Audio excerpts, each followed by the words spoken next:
Hello, everyone, and welcome to the new session of the HPP Innovation Week.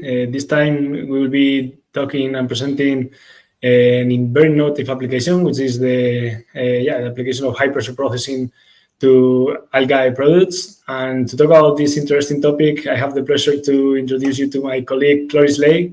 Hi, Cloris. How are you doing? Hello, good. How are you? Fine, fine. Very eager to hear and to present this session.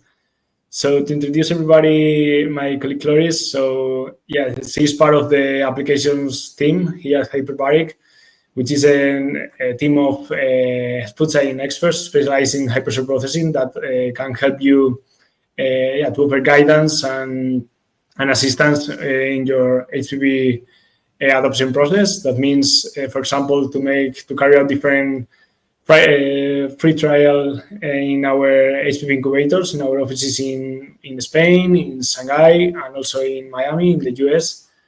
And also, offer full guidance in the whole process. So, like, for example, giving advice regarding the most appropriate packaging, formulation of the product, or even the validation studies you should carry out to validate your future HPP products. Also, for example, any doubts regarding your regulation and how can HPP be committed to it, they are also here to help.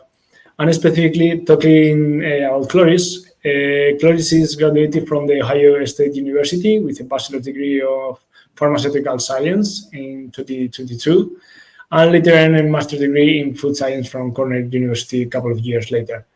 And as I said, Cloris Lay is currently a food specialist in the applications department at Hiperbaric Shanghai office, which we opened last year in 2024.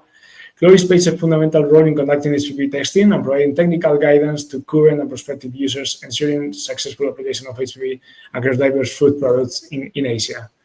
So, with this being said, and already Cloris being introduced, Cloris, the floor is yours, and we are eager to listen to you and your presentation on HPP for algae products.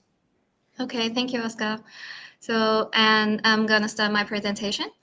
And again, welcome to our Innovation Week. And today's session is HPP and algae, advancing new applications in food ingredients and health.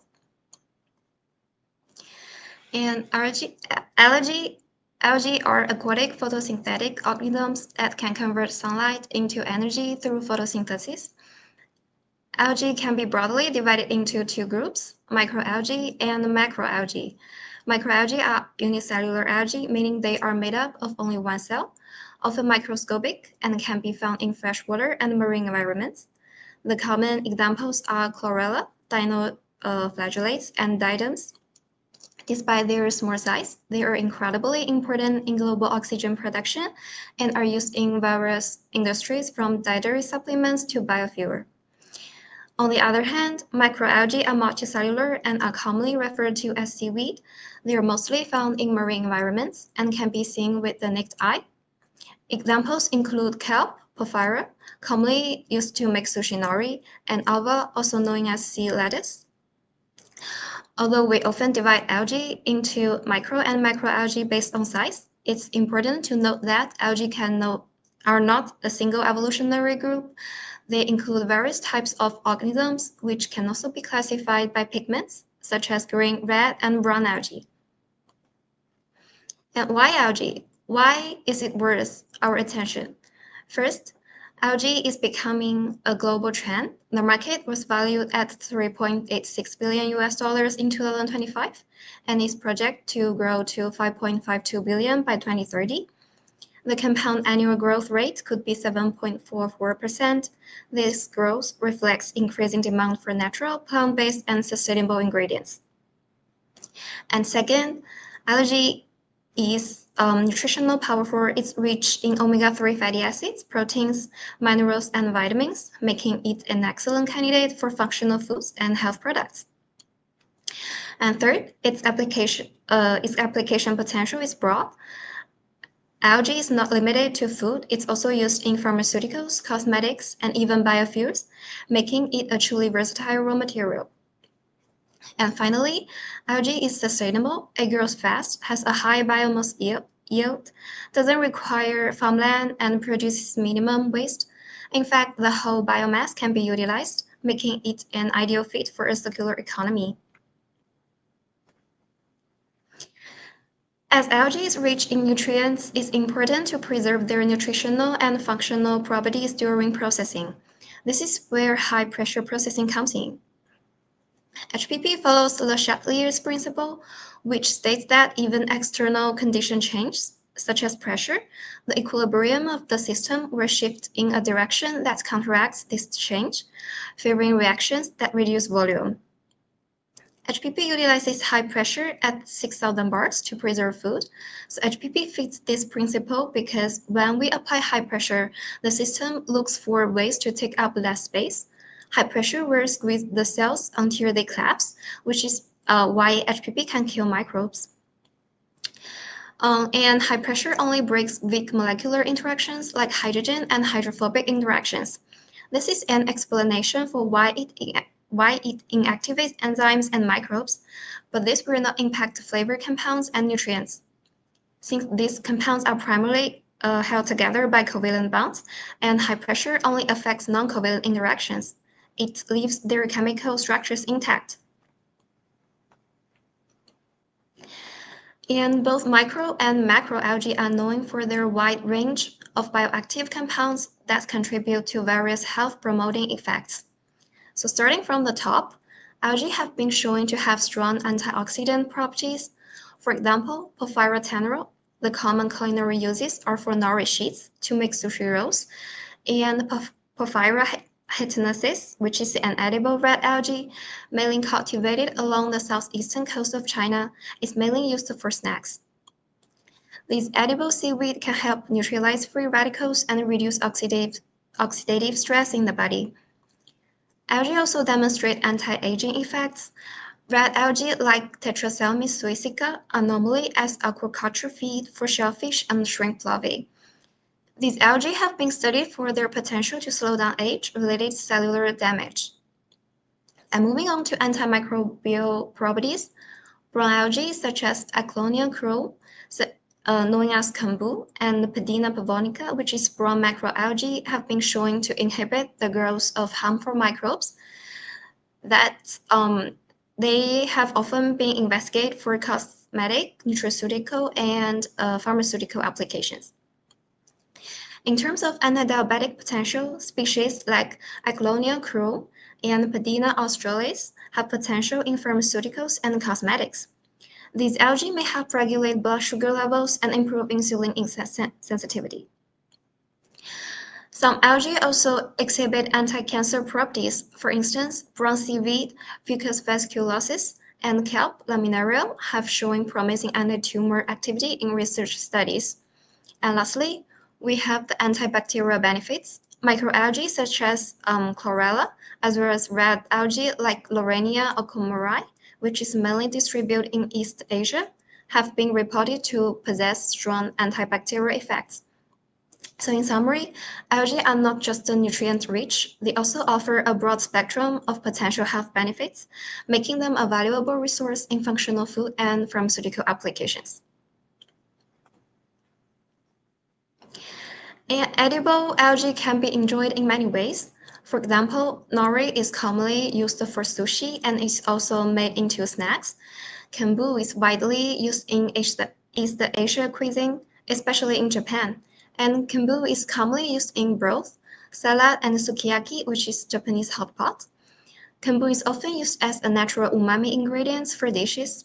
Seaweed is often prepared as a cold dish as well. This seaweed salad is a traditional Chinese recipe where the seaweed is briefly blanched, then mixed with a bit of vinegar, sesame seeds, soy sauce, and green onions to make a refreshing cold salad. HPP as a non-thermal method can protect heat-sensitive compounds such as vitamin, antioxidants, and unsaturated fatty acids. This means the natural nutrition of the algae is better preserved compared to traditional thermal treatments. HPP can effectively inactivate microorganisms, allowing longer shelf life while preserving the fresh, color, and flavor of algae-based products. Fresh seaweed has a very short shelf life due to its poor microbial quality, while freezing can temporarily stabilize the product. It will still deteriorate rapidly once thawed, often spoiling within a few days. HPP addresses this issue by effectively reducing microbial loads and extending shelf life without the need for heat or additives. HPP also opens the door for new conventional products like ready-to-eat seaweed salads and dip sauce, making it easier for consumers to incorporate algae into their diets. And HPP and algae can respond to the rising demand for plant-based, functional, and sustainable foods, aligning with consumer trends for health, nutrition, and eco-friendly products. Now that we've seen the health benefits of algae, let's explore how HPP is being used to preserve these benefits in algae-based products. Let's see our commercial products first. The Korean company Seaweed has an HPP seaweed salad product with the HPP logo in the bottom left corner. At the same time, we can also incorporate algae ingredients into other food products. For example, the company Global Explorer adds spirulina to guacamole. Spirulina belongs to cyanobacteria and is known as blue-green algae.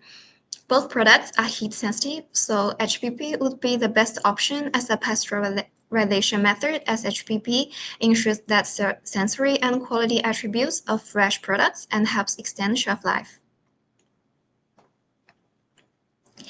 In addition to the products already on the market, research on HPP algae is still ongoing. These are the research results on the microbial reduction effect of HPP at 6,000 bar on 5 edible seaweeds. Chondrus crispus belongs to Rhodophyta, which is red algae. Codium fragile and Alva lactuca are classified under Chlorophyta, which is green algae. And while Hemanthilia elongata and Undaria pinnatifida are part of the brown algae. As shown in the chart, HPP treatment at 6,000 bar reduced heterotrophic marine bacterial counts compared to the control group across all species tested. C. crispus and U. lactuca especially can achieve approximately a 3.5 log reduction under 6,000 bar. This indicates that HPP is an effective way for improving the microbial safety of both red, green, and brown algae. And these 5 edible seaweeds can be extended to 180 days of shelf life after HPP. And this research also analyzed the antioxidant capacity and total polyphenols of these edible seaweeds. The results show that, except for U. pinnatifida, both antioxidant activity and TPC increased in the other 4 seaweeds after HPP. Specifically, after HPP, the antioxidant capacity and the polyphenol levels in these 4 seaweed types showed varying degrees of increase. This suggests that high-pressure processing may enhance the release or stability of bioactive compounds in seaweed. The likely explanation is that HPP disrupts the cellular structure, allowing antioxidant compounds to be more easily extracted. This is also why laboratory analysis sometimes detect higher concentrations of nutrients and the flavor compounds, which clearly demonstrate that HPP is very gentle on these compounds and effectively preserves their original content and activity. So overall, HPP appears to have a positive impact on antioxidant and polyphenol levels in most edible seaweeds, highlighting its potential as a functional processing method in seaweed-based products. And this slide shows the results of a study on Laminaria ochroluca, commonly known as kombu. This research compares 3 preservation methods: HPP, freezing, and salting. The parameters of HPP are 6,000 bar and 5 minutes, and then stored at 4 degrees Celsius. The frozen group were stored at -24 degrees Celsius. The salted group had 400 grams of marine salt added per kilogram. Products preserved this way usually need to be desalted before consumption. In this chart, we can see the results of mesophilic viable counts. On day 1, among the 3 treatments, HPP kombu showed the lowest bacterial counts compared to both frozen and salted samples. Even after 60 days of storage, the microbial counts remained below 2 log when kombu is used as an ingredient, for example in broth. its naturally high microbial load can contaminate the product and shorten its shelf life. HPP offers a solution. By applying HPP, we can greatly reduce the bacterial load while preserving its taste and nutritional value. The result is a much safer, higher quality ingredient that extends the shelf life of the final dish. The study found that HPP kombu could have a shelf life of up to 180 days. This preservation method not only eliminates the need for the desalting process traditionally required before consuming salted seaweeds, but it also reduces the storage costs associated with freezing.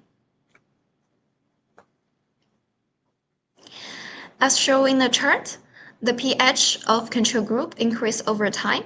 Between day 1 and day 20, the pH dropped from 5.48 to 4.82. This data isn't shown in the paper, but the drop was likely due to microbial growth producing more acid, around 1.22 log increase. Then between day 20 and day 40, the pH rose again, reaching about 6.35. This might be because yeasts and molds started consuming acidic compounds. After day 40, the pH remained relatively stable with no significant changes observed. The pH of the HPP group remains relatively stable throughout the storage period, from 5.61 in day 1 to 5.24 in day 180, possibly because the microbial load was kept at a low level. These variations could be attributed to the natural metabolic activity of the seaweed. And here's the showing the odor characteristics of kombu under different processing methods. The attributes evaluated include marine seaweed, abnormal, and overall acceptance, and this test was conducted on day 1. Notably, HPP kombu received a score of 0 for abnormal odor, indicating that panelists didn't detect any off flavors. In contrast, both the frozen and salted samples showed noticeable levels of abnormal odor. In addition, HPP group showed good scores for desirable marine and seaweed aromas and was rated highly in overall acceptance. After 60 days of storage, the abnormal odor of HPP group is still 0, but the abnormal score for both of the frozen and salted group increased. The overall acceptance score of these two groups decreased as well. In contrast, HPP group still shows the good scores of marine seaweed and acceptance aromas.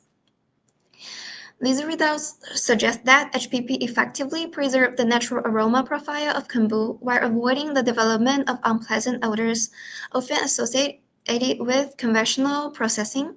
This can contribute to a better sensory experience for consumers. And this chart shows the fourth at cut for kombu under HPP, frozen, and salted treatment. As we can see, the HPP group shows a much lower cutting force, meaning the texture becomes softer. Frozen group has the same cutting force with the control group. And here is showing the color change of kombu. After HPP treatment, kombu showed an increase in L, A, and B values compared to control group. The L value means lightness, A value indicates the red-green axis, and the B value represents the yellow-blue axis. If the A value is higher, it indicates a stronger reddish tone, where the B value is also slightly elevated, suggesting a slight shift toward yellow. On day 1, after HPP treatment, our A and B value were not increased too much, but after 180 days of storage, the A value had a significant increase. So HPP itself doesn't cause obvious color changes in kombu. It's the storage period afterward that really makes the color difference noticeable. Overall, the HPP-treated samples appear more vibrant and reddish in color after 180 days of storage. And also after 180 days of storage, B values of both frozen and salted group are decreased, which means these two group samples turn to bluish. And here's a little bit simpler key points. HPP can help extend the shelf life of seaweed while preserving the product's flavor and nutrients. And second, even though HPP may alter the texture of seaweed, it presents an opportunity to develop new products that cater to consumers who prefer a softer texture. And third, among preservation methods like HPP, heat treatment, freezing, and sorting, HPP can effectively preserve nutrients without causing damage and without incurring freezing costs. And last, combining HPP with subsequent freezing is a promising strategy, as HPP enhances microbiological safety while freezing maintains product stability. And that's it. And thank you very much for your attention. Okay, thank you so much, Cloris, for the great presentation. Thank you for this compilation on this topic. Very interesting. All these scientific evidence, articles, charts. I hope that the audience can find the value that it really has, especially those related to the algae industry. So that's it. Thank you again, Cloris, and thank you everybody on the other side of the screen. We just hope to see you in the rest of the sessions of our HPP Innovation Week. Bye-bye. Bye-bye. Thank you.